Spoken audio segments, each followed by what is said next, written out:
Hello, everybody, and welcome to Panel to Panel. My name is Brian Heater. I am the host of the interview podcast, RIYL. I'm joined, as always, by Heidi McDonald of The Beat and Anthony Ha of ENIAC Ventures. Wanted to get some of the boring process stuff out of the way up top. We will be recording and posting the audio from this session for posterity on the RIYL YouTube page, so you can listen to anything you might have missed. You can also check out past conversations with Lauren Weinstein, Glenn Head, our conversation about indie publishing with Tom Kay and Patrick Crotty, as well as a very spirited talk with Brian Hibbs and Brandon Schatz about comics retail, and most recently a great chat with Tom Tomorrow and Ruben Bowling about political cartooning. Like last time, we're going to kick everything off with a conversation with our guests.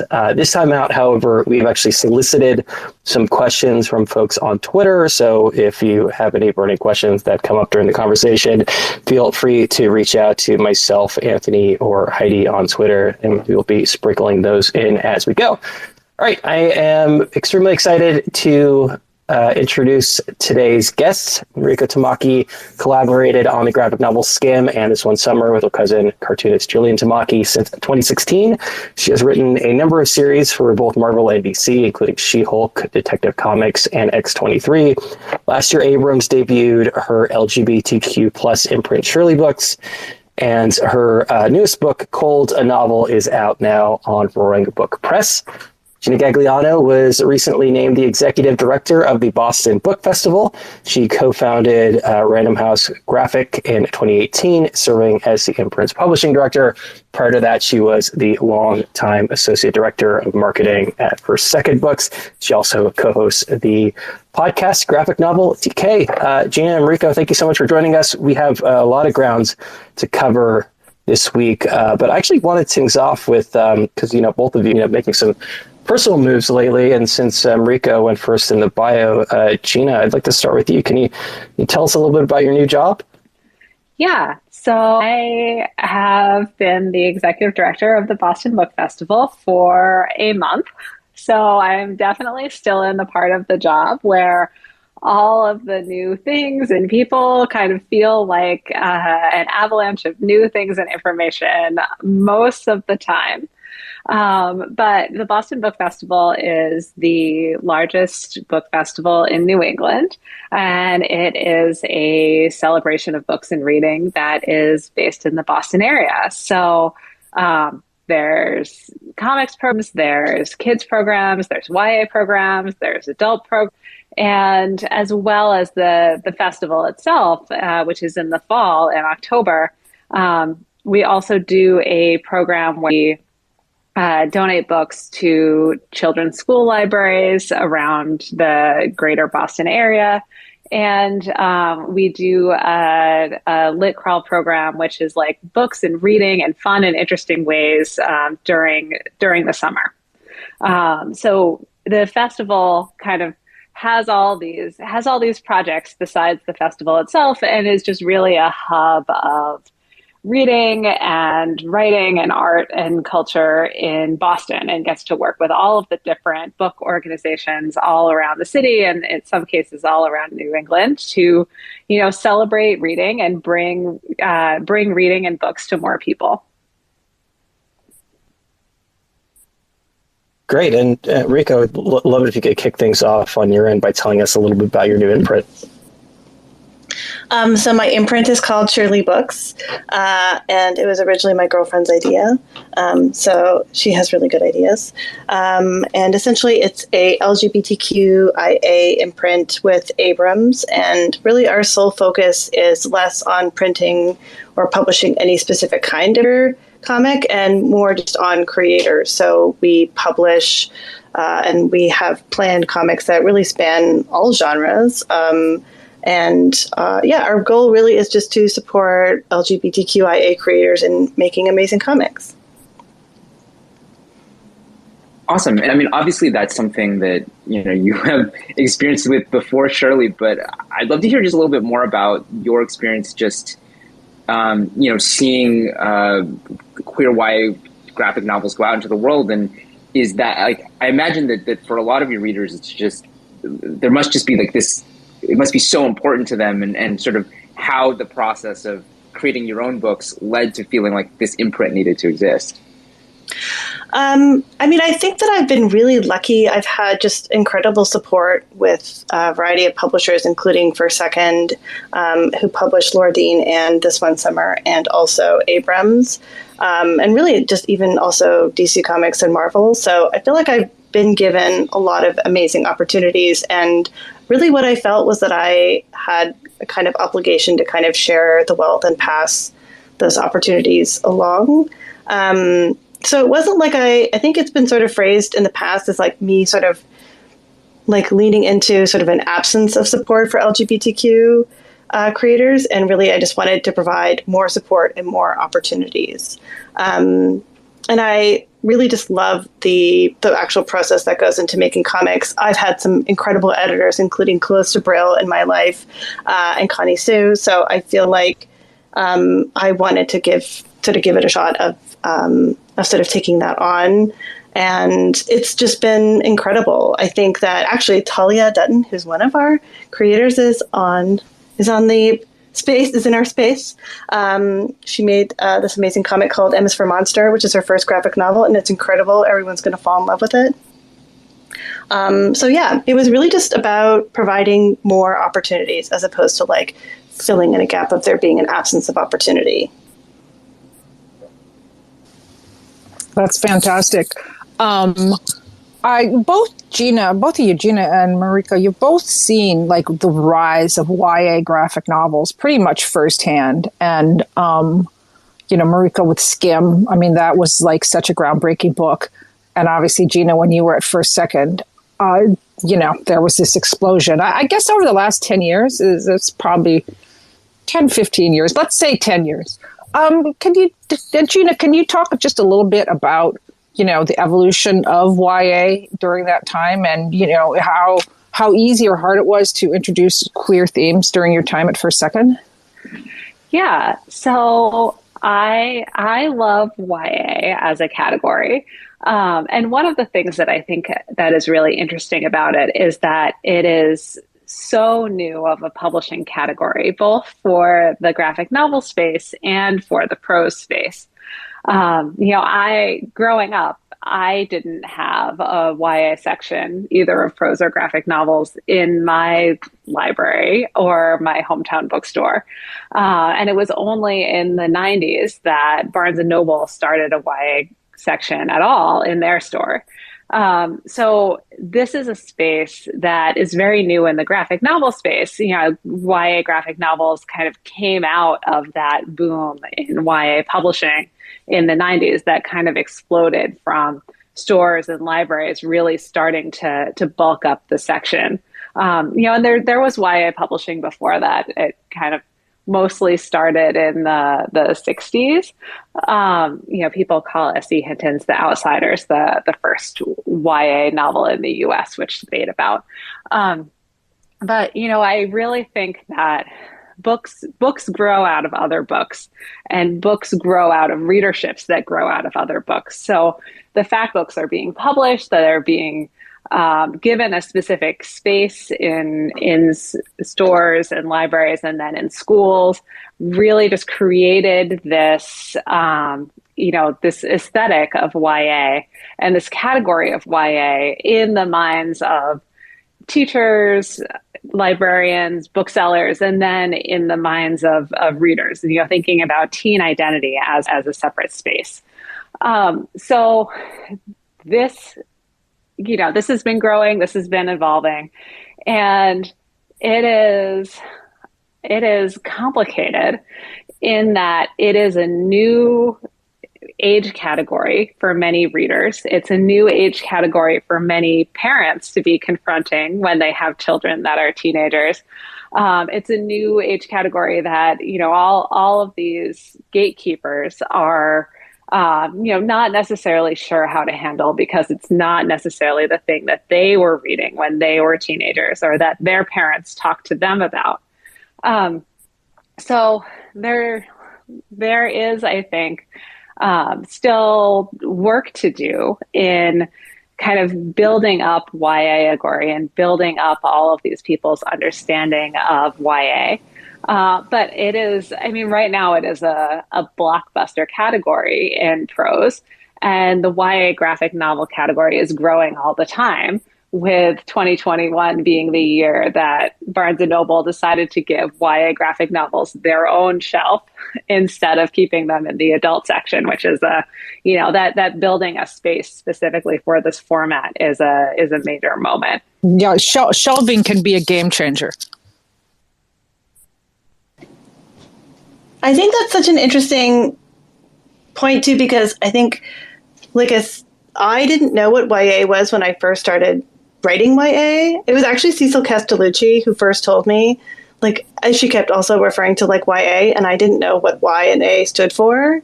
And then she was like, oh, it's young adult. That's what you're writing. It's young adult. And I just thought of it as writing about teenagers. I didn't think of it as a genre.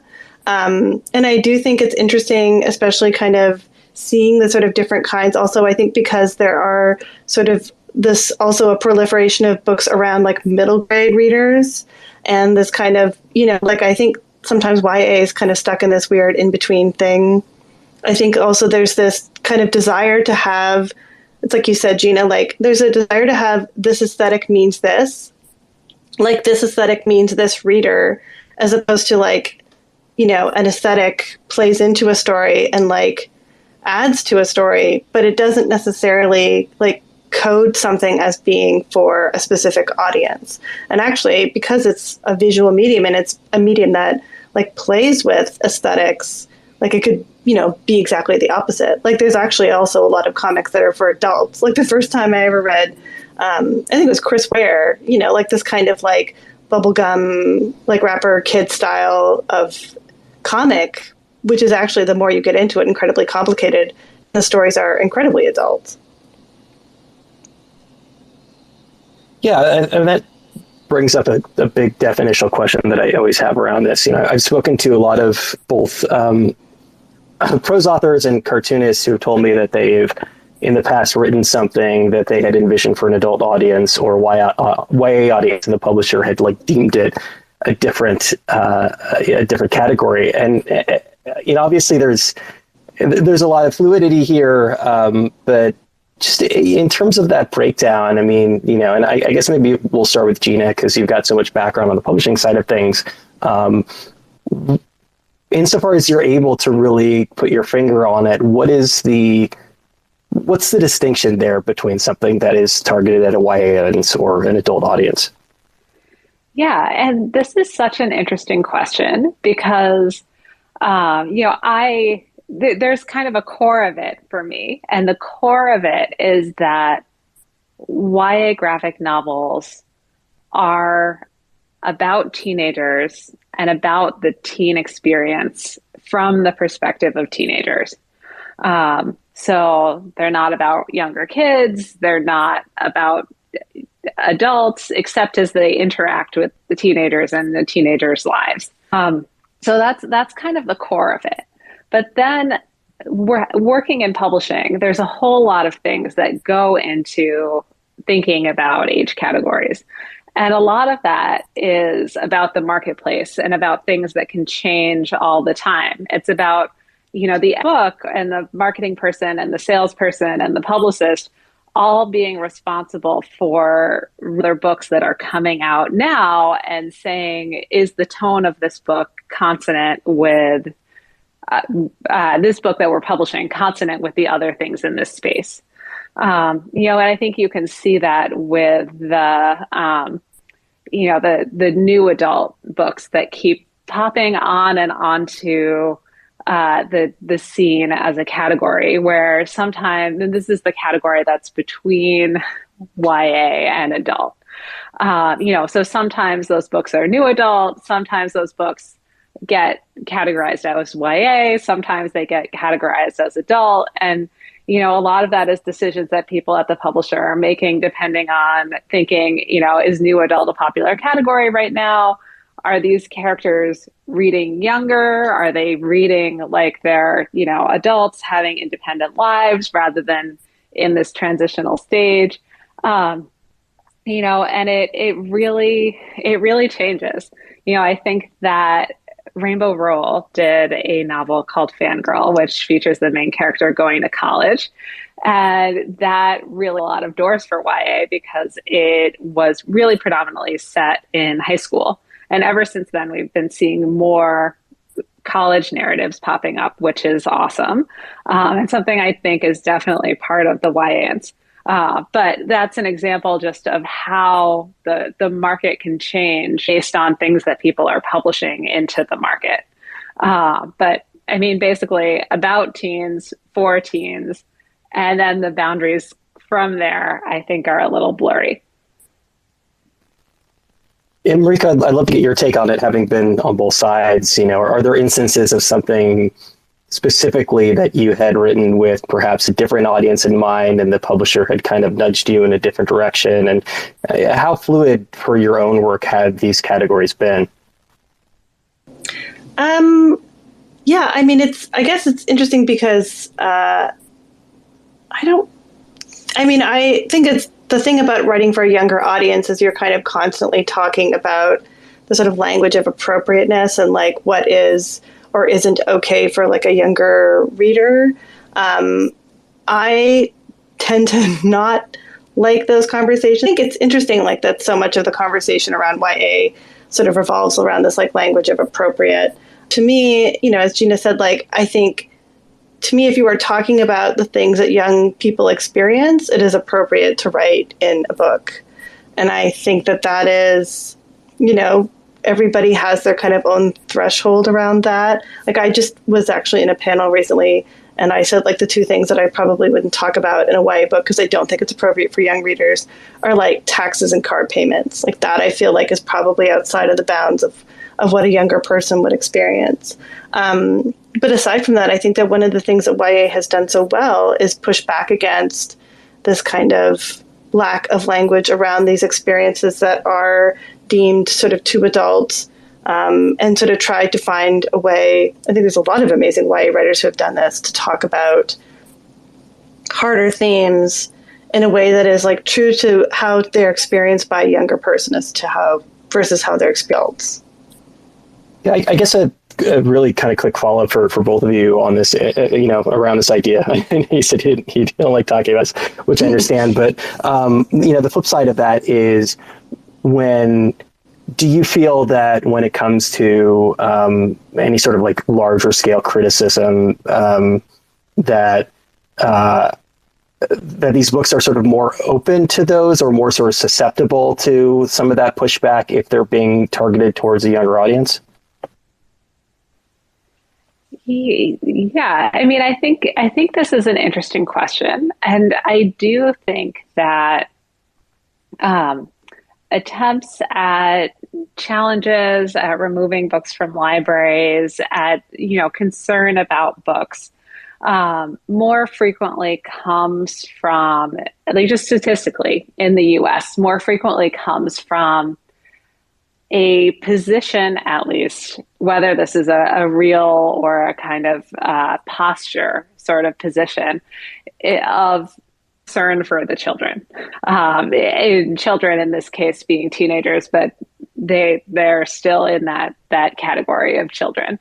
Then it does from a concern about adult consumption of content. And I think that's especially true today. I think looking at comics that were being banned and challenged 10 or 20 years ago, you've got books that are being banned and challenged because they have gun violence, because they have sex in them, because there's swearing, because there's other kind of violence and a lot of blood. And then you look at the graphic novels that have been banned and challenged in the past year, and the majority of them are kids and YA graphic novels that feature BIPOC and queer characters, rather than graphic novels that feature, we don't have The Killing Joke popping up on the banned books list in 2021 or 2022. And I guess in that conversation, I'm also, I definitely want to come back to this topic of challenges as well, because I think a lot of us would love to just think more about what we can be doing to push back against that. But I'm also curious about what Mariko was saying about the idea that, that as an artist, you want to, really explore anything that is being experienced by these young adult readers. And in my head, when I imagine that conversation, I kind of imagine that the artists are kind of pushing the envelope on that, and the publishers are maybe less excited, but I'd be curious to hear from both of your perspectives what that conversation is actually like in reality. Sorry, just to clarify, what specific conversation? Like if you were trying to include, this content that is, whether that's queer content or other things that may not be seen as kind of traditionally or safely within the purview of YA, do you find that publishers in general are sort of comfortable with that, or is that sort of a fight that you have to have? I mean, generally speaking, I feel like the only thing that's kind of been out of bounds is anything that is like full frontal nudity. I don't think I've ever had not that I am like, I would this book to be full frontal. Actually, I haven't ever pitched a book like that, but I've had other conversations about that sort of thing. I think that's really the only line that I've ever seen. I think because, it is being depicted. So I feel like that crosses a line into like adult content instead of like an adult issue that's being addressed. I'm very lucky. I mean, and maybe it's just because of what I want to write. I've never really had any pushback on anything like that I've ever done. Yeah, and I can speak to this a little too. When I was at Random House, a lot of my job was looking at the marketplace and seeing what books were selling and what was working and what was getting awards and what was getting praise. And queer YA graphic novels were the best-selling category in the YA space. The largest chunk of like the top 25 graphic novels every year for the past several years has been queer graphic novels. So in that way, publishers are publishing these books. They're publishing a large number of these books compared to other categories of YA graphic novels like fantasy. You've got more contemporary queer graphic novels than you have fantasy or nonfiction or anything like that. And they're selling really well, which is awesome. I think that the complicated this equation with publishing is not, do we want to feature queer content? It is more about the idea that you, as a publisher, sell as many books as possible. And there's the question of, does that equal making the most universal as possible?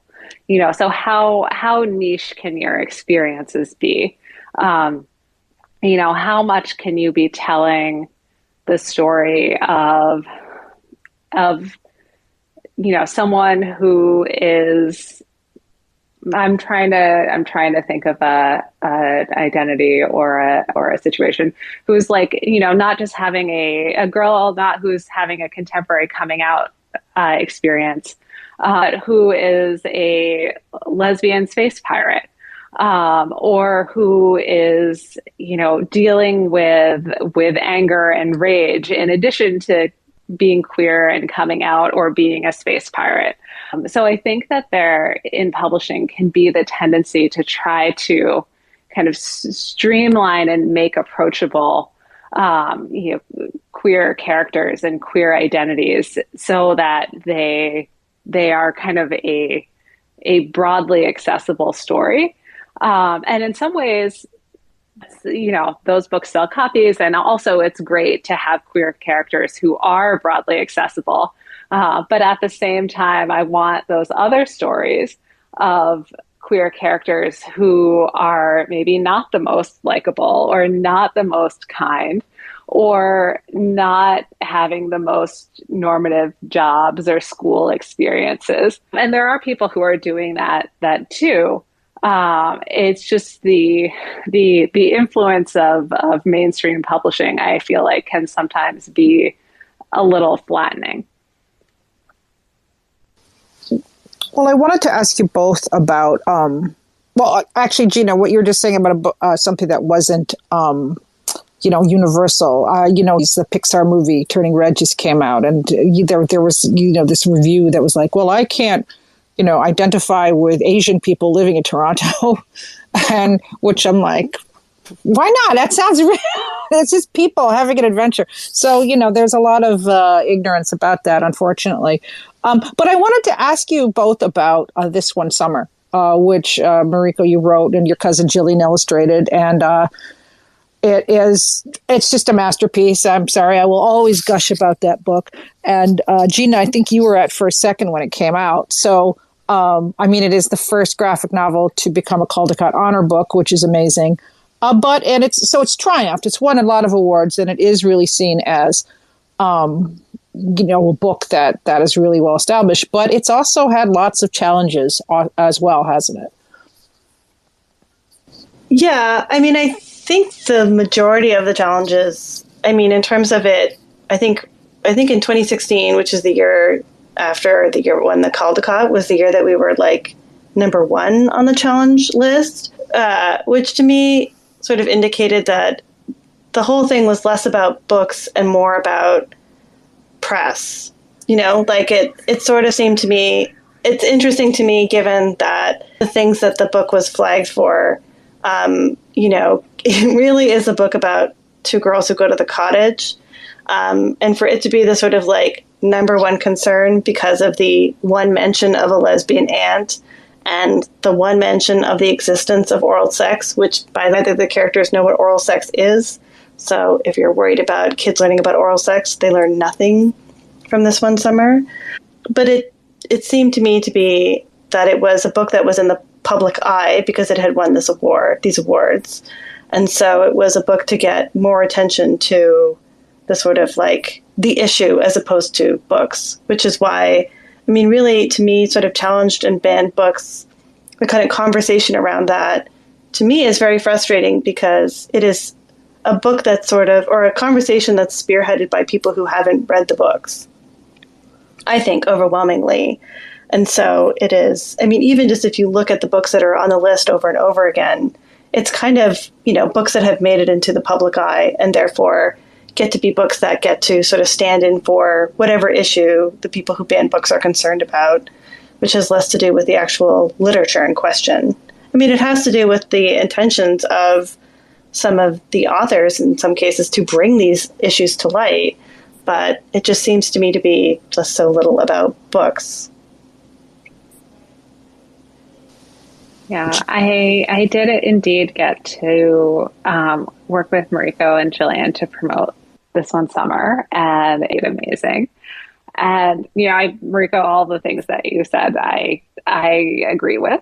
And I'm trying to think about if there's more to say here. I think there is a particularly complicated setup for This One Summer in that it is one of the oldest books that has, by oldest books, I mean one of the books for the oldest category of readers that has won the Caldecott Honor, which is traditionally for illustration, so largely goes to picture books.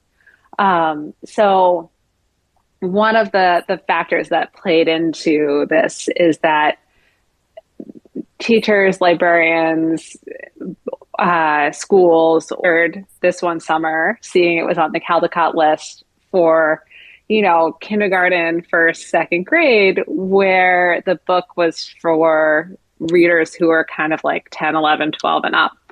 And while I don't think books should be censored, I also, this One Summer is not the first book that I would give to someone who is a kindergartner.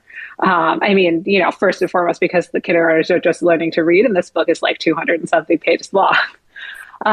So yeah, there's also just this like sense of like the sense of space and appropriateness that books should or can be in.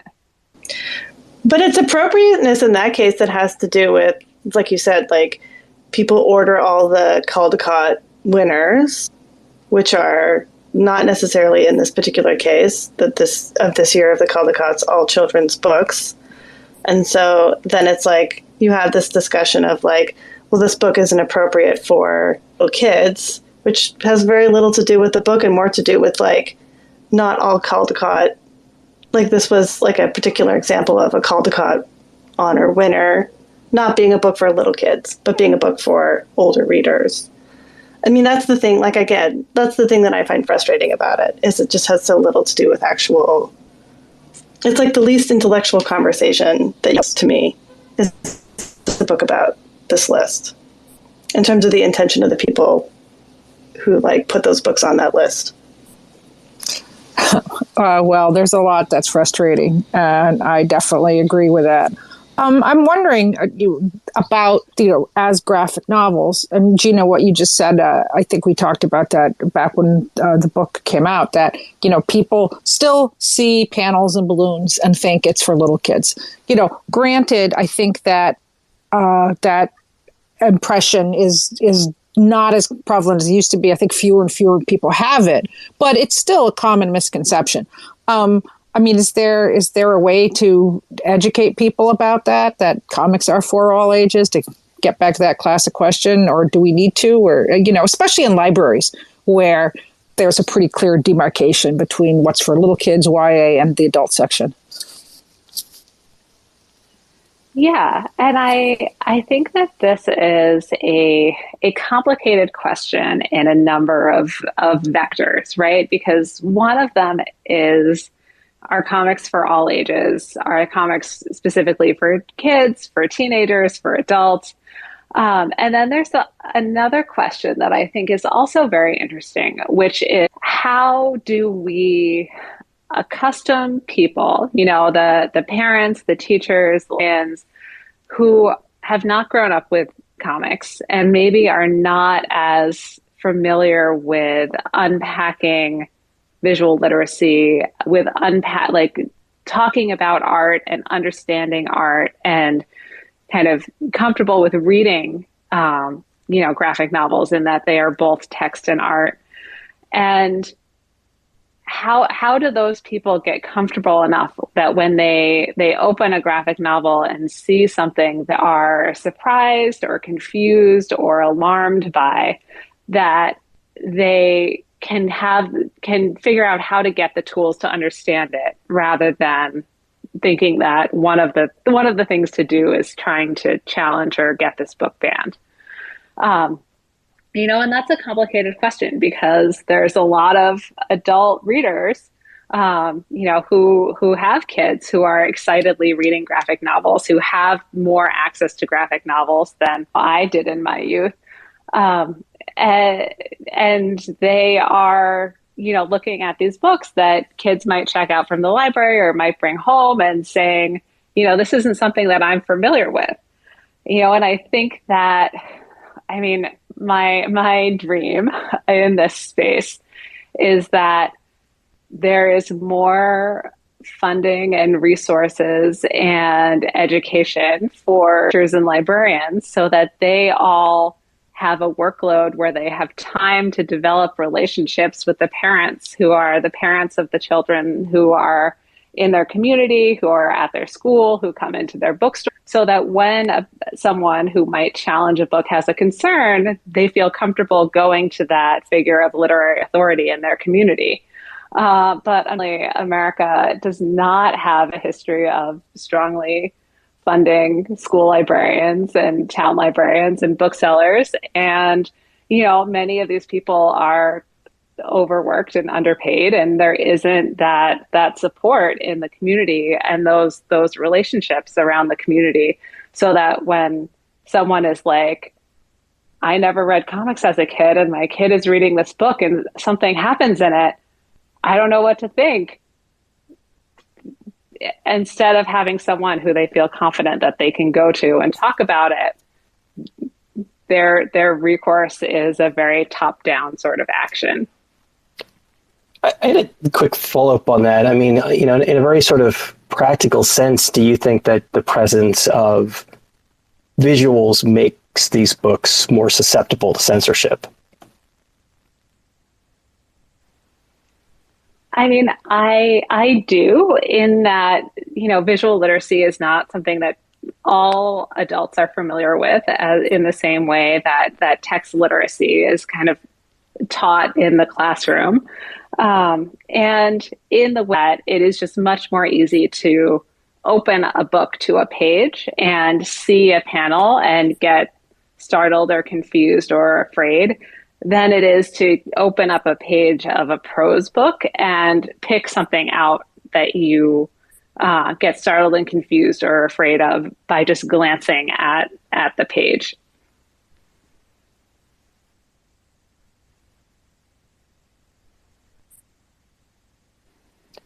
I will say, and I can really only go based on my own experience, that when Skim first came out and we went to ALA, we had this, your publisher has this like nice little dinner where you talk with like a bunch of librarians about your book, and all these librarians were very excited to meet us, but at least like more than a handful pulled us aside and said, like, we're not going to read this book, by the way. I'm not into comics. Like, I just not my thing. I'm more of like I'm like a book person, not a comic book person.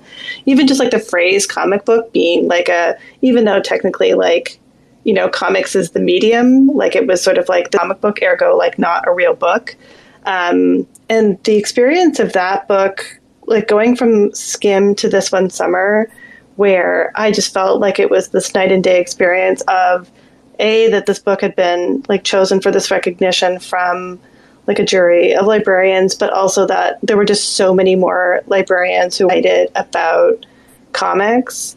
And I do feel like I was talking with a librarian friend of mine recently, and she was saying, like, really, it's also about schools, because if you think about where you have the sort of context of reading as being sort of part of a curriculum, getting comics into curriculum seems to be like the sort of next big step in terms of like recognizing these books as being literary.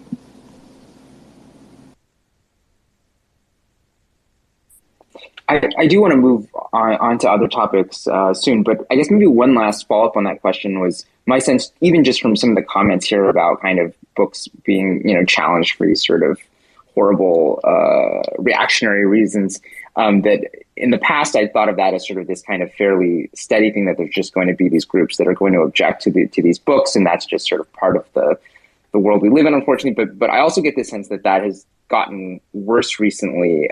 Is that the sense that you guys get too? It is indeed. And it's not just a sense. I was recently looking up some numbers on this, but the ALA Office of Intellectual Freedom gave out some numbers recently for September, for challenges in September last year, and they had risen 60% since the year before. Wow.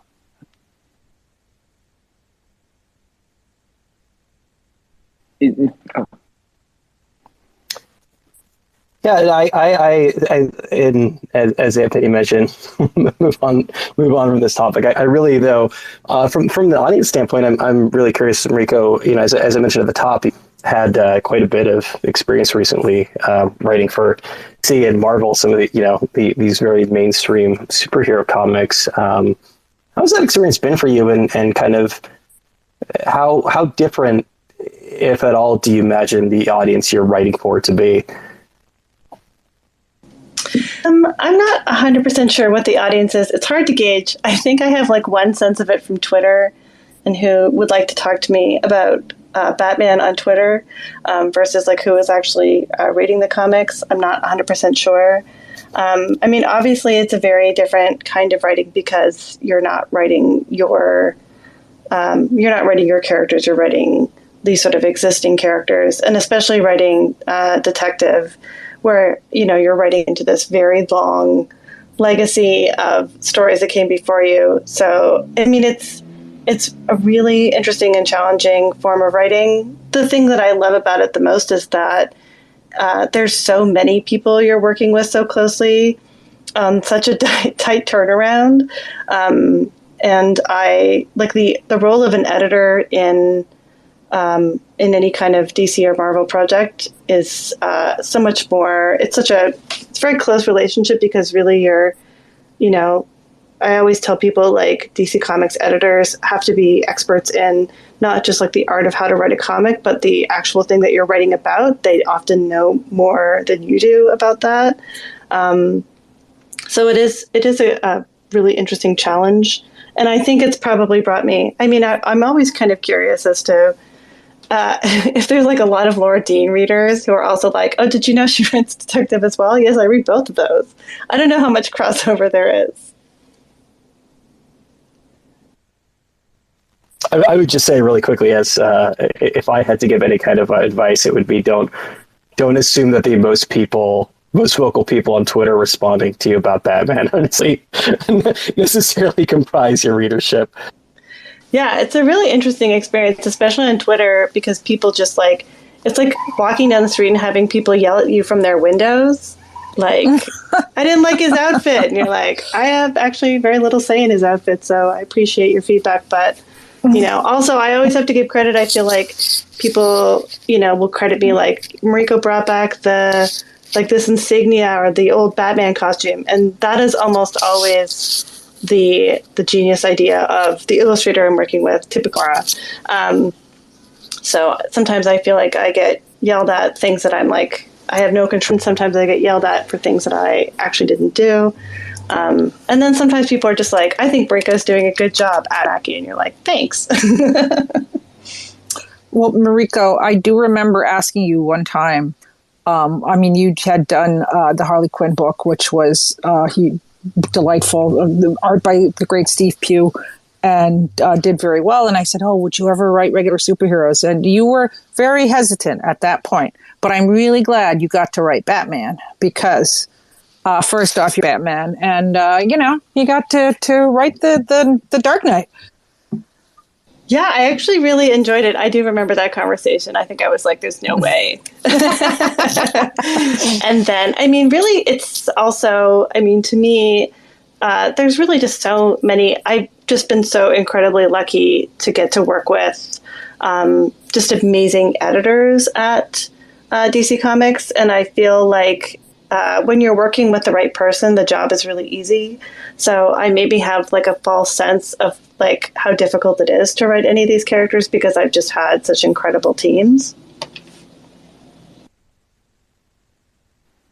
I wanted to circle back to Shirley Books for a bit because, Mariko, you talked a little bit about the origins and your goals for it, but also just wanted to give you a chance to talk a little bit more about the books that that's come out so far and kind of where it's going from here and plug all the cool stuff.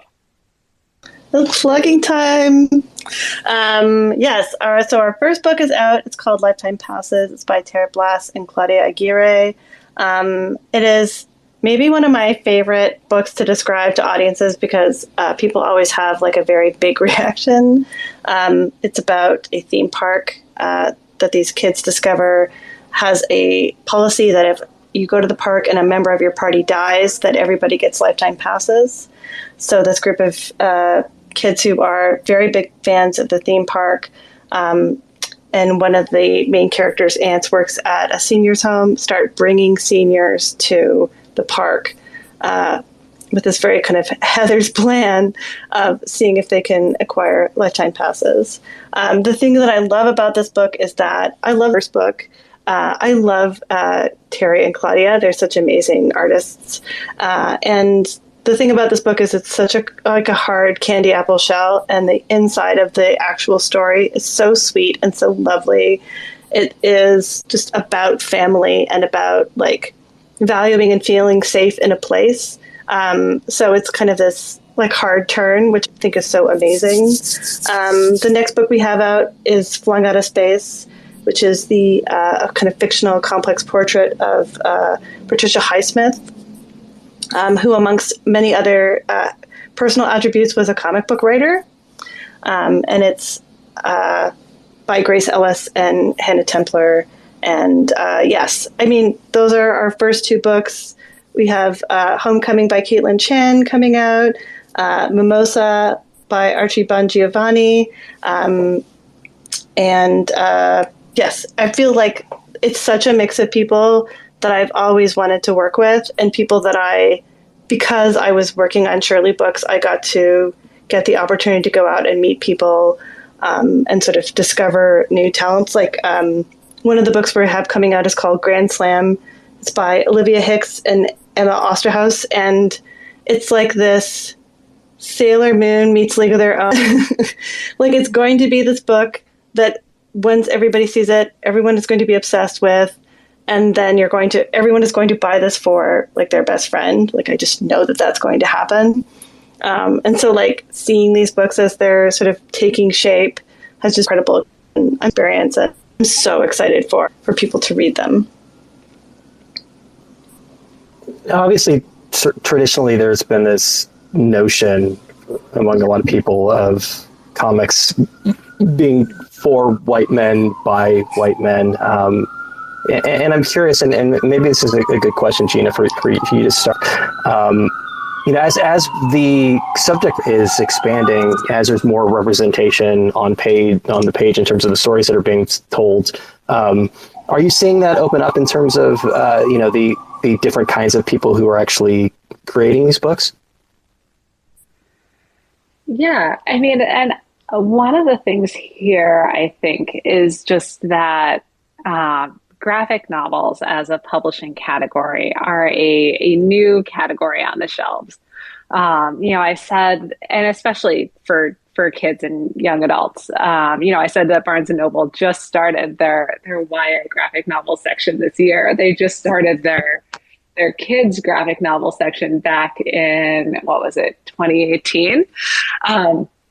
So, we are just getting authors in this space who are very young, which is great. And in fact, the majority of people, I think, who are making kids and YA graphic novels are, making their first or second book right now, or in the past 10 years with the kids and YA graphic novels that they're creating.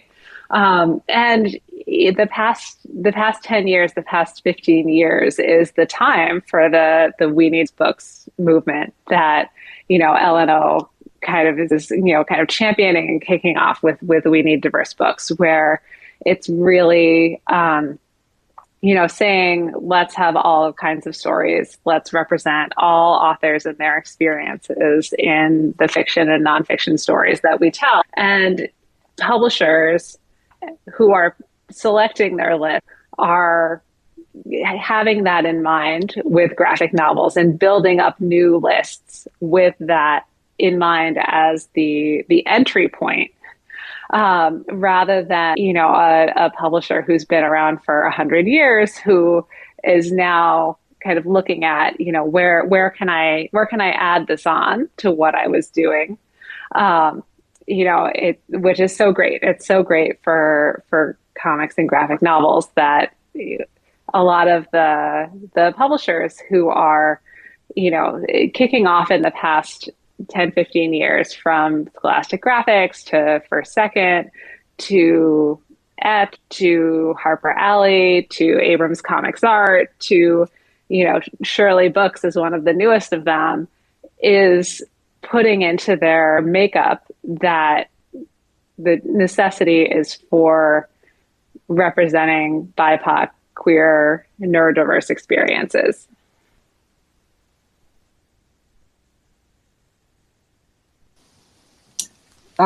That's so awesome. It's so awesome that you get to do books like The Magic Fish and all of these wonderful books. I think we're just about wrapping it up here, but Mariko, I do have one question for you. Now, maybe I imagined it, but I already dreamed it. But are you and Jillian doing another book together? We are doing another book together. Yay! It is in process, but we are doing another book together. I can't remember what's being announced. It's been announced. Oh my gosh, I'm so. It's Drawn and Quarterly, and it's a book about, we're sort of moving away from teenagers and into sort of early 20-year-olds. And it's about New York. Oh, yes, yes, yes, I do. I remember hearing about this. Needless to say, this will be something that we will eagerly await. Yay! As well as eagerly awaiting the Boston Book Festival under Gina's guidance. Yay. I also am eagerly awaiting Mariko and Jillian's new book. And the Grace Ellis Hannah Patricia Highsmith biography, because it looks amazing. And I think that Patricia Highsmith's novels are fascinating. So I'm so excited to read all about her life. It's a really fascinating book. Yeah, it's so good.